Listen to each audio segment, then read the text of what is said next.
எல்லா income tax, property tax, இந்த tax, அந்த டேக்ஸுன்ட்டு. நீங்கள் ரோட்டில் வரீங்களா மேடம்? ஹைவேலெல்லாம் வருவீங்களோ? ஹைவேல வரீங்களோ என்னமோ தெரியல. இப்போதான் வந்து அப்போ ஹைவேலேருந்து வரும்போது ஜிஎஸ்டி ஜிஎஸ்டி கொண்டு நீங்கள் ரோடு வரி போட்டாங்களா? இருங்க துரைபாண்டியன், இருங்க, நீங்க நேரம் குறைவா இருக்கு, பேசுங்க. சாலை வசதிகள் பாருங்க, ஹைவே போட்டிருக்காங்க. அந்த ஹைவேல சுங்கச்சாவடிகளை பாருங்க. சுங்கச்சாவடி எதுக்கு இவங்க வசூலிக்கிறாங்க? வசூலிக்கிறது எதுக்காக? அந்த ரோடை, சாலையை பராமரிக்கிறதுக்காக. அந்த சாலையை போய் பாருங்கள் எப்படி இருக்குன்ட்டு. அதெல்லாம் யாரும் கேட்பாரட்டு இருக்குது. அதாவது டிஃபென்ஸ்ன்னு சொன்னார் சார். டிஃபென்ஸ்னு அக்னிவீர்னு ஒரு இதை கொண்டு வந்தாங்க. அது எத்தனை வருஷம்? ஒரே வரும், டெம்பரவரி. எங்கேயாச்சும் எதோனா பக்கத்தில் இங்கே இருக்கிற டெம்பரவரி கார்டு போடுவாங்கல்ல, செக்யூரிட்டி கார்டு, அது மாதிரி ஒரு இந்திய இராணுவத்துக்காக செலெக்ஷன் நடக்குது. அந்த செலெக்ஷன், அந்த சோல்ஜர் எப்படி 9 வருஷத்துல அவன் திரும்ப வெளியே வந்துடணும். அவனுக்கு ஒரு செலெக்ஷன் எப்படிங்க? இதெல்லாம் வந்து இதெல்லாம் இருங்க, 4 வருஷம் இல்ல ஒரு ட்ரைனிங் எடுக்கிறதுக்கே 4-5 வருஷம் ஆகுதுங்க. ட்ரைனிங்காகவே. நான்லாம் இராணுவத்தில் பணிபுரிந்து வந்திருக்கேன், 30 வருஷம் இராணுவத்திலிருந்து வந்திருக்கேன்.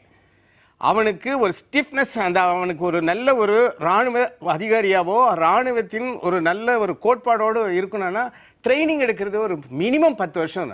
4 வருஷத்தில் நீ ட்ரைனிங் கொடுத்து என்ன ஆர்எஸ்எஸ்ல சேர்த்துக்க போறீங்களா? இதுதான் உங்களுடைய நோக்கம். இந்த நோக்கம் எப்படின்னா, இந்த மாதிரி ஒரு யங் ஜவான்ஸை வந்து நீங்கள் பர்த்தி பண்ணணும், அவங்கள திரும்ப ஆர்எஸ்எஸ்லேருந்து கொண்டு வந்து சேர்த்தணும். ஒரு சர்வாதிகார ஆட்சி, நாசி ஆட்சியை இந்தியாவில் கட்டமைக்க பாரதிய ஜனதா பார்ட்டியும் பிரதமர் மோடி அவரும் துடித்துக் கொண்டிருக்கிறார். இதை நாங்கள் வன்மையாக கண்டிக்கிறோம். பாரத தேசத்தை காப்பாற்றணும், எல்லையை காப்பாற்றணும்னா எப்படிப்பட்ட 4 வருஷத்துக்கு சோல்ஜர் நீங்க பர்த்தி பண்ணுங்க? இன்னும் செக்யூரிட்டி கார்டை சொல்லுங்க லோக்கல்ல. அப்படிதான் எப்படி இந்த நாட்டை நீங்க பாதுகாப்போம், பாரத மாதா பார்த்துவாங்கன்னா. அதனால தான் சீனா வந்து பார்த்துக்கிட்டே இருக்கான். அதனால எல்லை பகுதி அது கொடுத்ததே சீனாவுக்கு தார வார்த்து கொடுத்ததே முன்னாடி இருந்த காங்கிரஸ் தாரை யாரும் வாக்கலங்க. அப்படின்னு ஜெய்சங்கர் யாரும் இது பாருங்க அவர் சொல்லுவாரு. அவருக்கு அவர் ஃபாரின் பாலிசி, அவர் அதிகாரியா இருந்தவருக்கு அவருக்கு ஃபாரின் பாலிசியே தெரியாது. ஃபாரின் செக்ரட்டரியா இருந்தாரு, அவர் தான் இருந்தாரு. அவர் எப்படி சொல்ல முடியும்? இத அவர் தான் சொல்றாரு. அவர் என்ன சொல்றாரு? தாரை வார்த்தை 1950ல இருந்து சொல்றாங்க. அவர் அதிகாரியா இருந்தவர். இதுவரையில பாஜக என்ற கட்சி சீனா இந்திய நாட்டில் ஊடுருவல் செய்திருக்கிறது என்று ஒத்துக்கொண்டிருக்கிறதா இல்லையா? சொல்லுங்க. இதுவரையில பேசல. ஊடுருவல் செய்திருக்க பாகிஸ்தான் சீனாவை பத்தி நீங்க பேசுறதே இல்ல. ரஞ்சித் இணைப்புல இருக்கீங்க, பேசுங்க. அடுத்த கட்டமா சீனா வந்துருச்சு. விருப்பத்தை நம்ம சொல்ல முடியாது இல்ல. பிரதமர் மோடி அவர்கள் இருக்கும் பொழுது சீனாவோ பாகிஸ்தானோ உள்ள வர முடியாதுங்கிறத நம்ம பாத்துட்டு இருக்கோம்.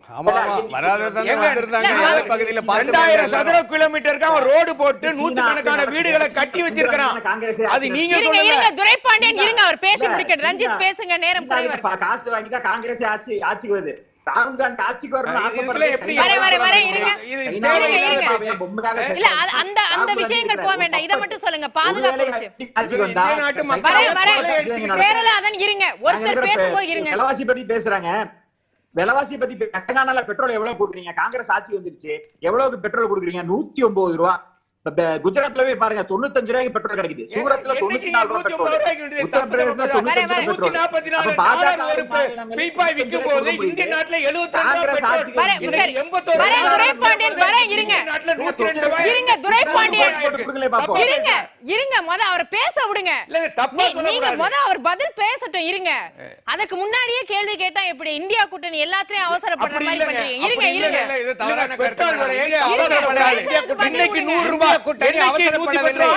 விடுங்க. என்னைக்கு 110 சொல்லுங்க. இருங்க என்னைக்கு 110 சொல்லுங்க. ரஞ்சித் நீங்க பேசுங்க. நீங்க ஆட்சிக்கு வந்து என்ன செய்ய போறீங்க? அது என்ன செய்யறேன்னு சொல்லியிருக்கோம். 75 பாஜக அப்புறம் என்னத்துக்கு நீங்க ஆட்சிக்கு வந்து என்ன செய்ய போறீங்க? தங்களோட மாநிலங்களே கொடுக்க முடியல. யாரு அந்த மாநிலங்களே கொடுக்கல. ஏத்துறது நீங்க, குறைக்கிறது நாங்க. தெலங்கானால எவ்வளவு கொடுக்குறீங்க? தமிழ்நாட்டுல எவ்வளவு கொடுக்குறீங்க? ஏங்க இப்ப நீங்க சொல்லுங்க, நாங்க ஆட்சிக்கு வந்தா பெட்ரோல் விலையை குறைப்போம், கேஸ் விலையை குறைப்போம், டீசல் விலையை குறைப்போம், விலைவாசியை கட்டுப்படுத்தும். இப்பயாவது சொல்லுங்க. அதுதான் சொல்றேன். பிரதமர் மோடி தன்னோட சொந்த மாநிலத்துல 95 ரூபாய்க்கு பெட்ரோல் கொடுக்க முடியுது. தமிழ்நாட்டு மக்கள்கிட்ட 5 ரூபா கூடுதலா கொள்ளடிக்கிறீங்களே. 95 பெட்ரோல்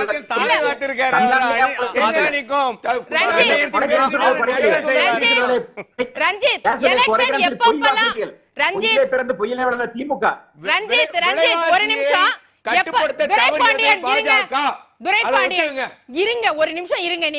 நீங்களே பேசிட்டு இருந்தா எப்படி? இருங்க அவர் பேசிட்டு இருங்க. நேரம் குறைவா இருக்கு, எல்லாருக்கும் நம்ம வாய்ப்பு கொடுக்கணும். அவங்க தப்போ சரியோ அவங்க பேசட்டும், அதுக்கானது உங்களுக்கு நான் தர்றேன். ரஞ்சித், எப்பெல்லாம் வந்து இடையில மாநிலங்களுக்கு தேர்தல் வருதோ அப்ப மட்டும் பெட்ரோல் விலையெல்லாம் குறையிறது எப்படி? சிலிண்டர் விலை குறையிறது எப்படி சொல்லுங்க?